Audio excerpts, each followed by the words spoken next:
Hello hi నమస్తే welcome to big news. నేను మీ గౌసుద్దీన్ షేక్. ఉన్నదే రాస్తా, చూసిందే చెప్తా.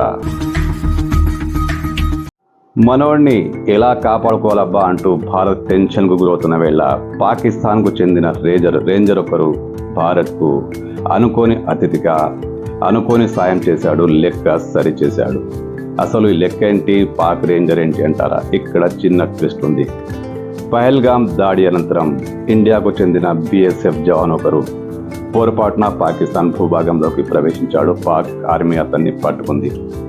అతన్ని విడుదల చేసేందుకు భారత్ నానా ప్రయత్నాలు చేస్తుంది. ఏదో ఒక సాకుతో ఇప్పటి వరకు అతన్ని పాకిస్తాన్ విడుదల చేయలేదు.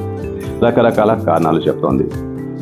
ఈ పరిస్థితిలో ఆ జవాన్ను బయటికి ఎలా తీసుకురావాలబ్బా అంటూ ఇండియా టెన్షన్ పడుతున్న వేళ పాక్ రేంజర్ ఒకరు ఊహించని అతిథిగా అనుకోని వరం ఒకటి భారత్కు ఇచ్చేశాడు. అదెలా అంటారా? అతను ఇండియాలోకి ప్రవేశించాడు. పొరపాటునో కావాలనో భారత భూభాగంలోకి రాజస్థాన్లోని శ్రీగంగానగర్ దగ్గర ఇండియాలోకి ప్రవేశించి అనుమానాస్పదంగా తిరుగుతున్నాడు. ఇండియన్ ఆర్మీ అతని కదలికలను గమనించింది.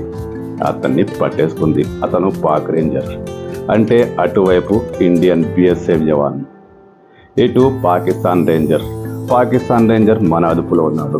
లెక్క సరిపోలేదా? ఇప్పుడు ఇతన్ని వదలాలంటే అక్కడ అతన్ని వదలాల్సిందే. బ్యాలెన్స్ పూర్తిగా కంప్లీట్ అయినట్టే కదా.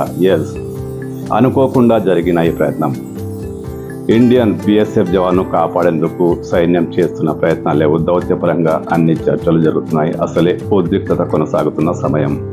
ఇలాంటి టైంలో అతన్ని విడుదల చేయించుకోవాలంటే కొంచెం ఇబ్బందికరమైన పరిస్థితి.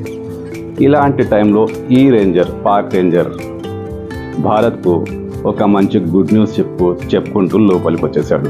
గుడ్ న్యూస్ అంటే లెక్క సరి చేసుకోండి బాబు అంటూ, నేను ఇక్కడ అతను అక్కడ, నన్ను అప్పగించండి అతన్ని తీసుకోండి అన్న పరిస్థితిని పాక్ రేంజర్ కల్పించాడు.